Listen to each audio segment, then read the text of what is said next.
ఈరోజు రెసిపీ వామాకు బజ్జీ.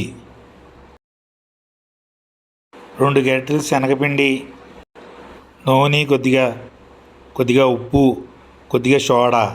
తయారు చేయ విధానం: ముందుగా బౌల్లోకి 2 గరిటెల శనగపిండి తీసుకోవాలి. అర చెంచాడు సోడా, అర చెంచాడు ఉప్పు వేసుకోవాలి. 2 చెంచాల నూనె వేసుకుని గరిటెతో బాగా కలుపుకోవాలి. ఉండలు లేకుండా నూనె బాగా కలవాలి. ఇప్పుడు కొద్దిగా నీళ్ళు పోసుకుంటూ కలుపుకోవాలి. మరీ గట్టిగా కాదు, మరీ పలచగా కాదు, చూపించిన విధంగా.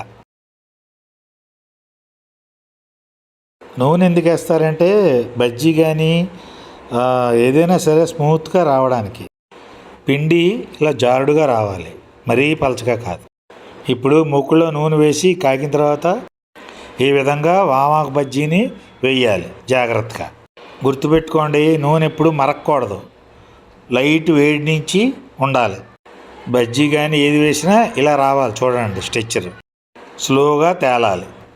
నూనె కాగిపోయింది అనుకోండి, బజ్జీ పైనే కాలుతుంది, లోపల కాలదు. అదొకటి గుర్తుపెట్టుకోండి. అది ఏ బజ్జీ అయినా సరే, మిరపకాయ అయినా సరే, అరటికాయ అయినా సరే, వంకాయ అయినా సరే, ఏదైనా సరే కాగిపోకూడదు నూనె.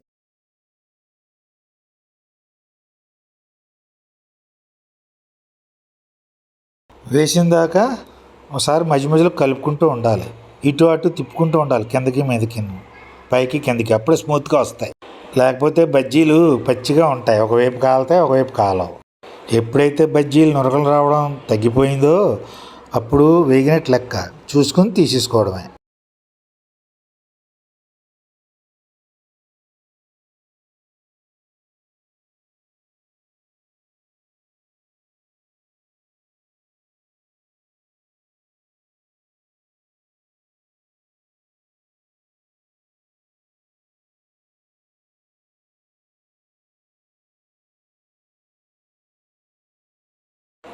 మళ్ళీ రెండో వాయువు వేసుకోవాలి చూపించిన విధంగా.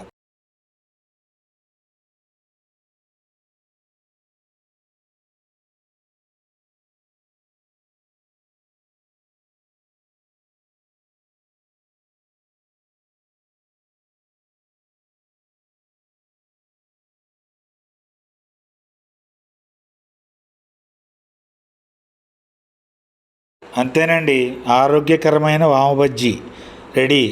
నచ్చితే లైక్ చేయండి, షేర్ చేయండి, కామెంట్ చేయండి, సబ్స్క్రైబ్ చేసుకోండి. Thank you.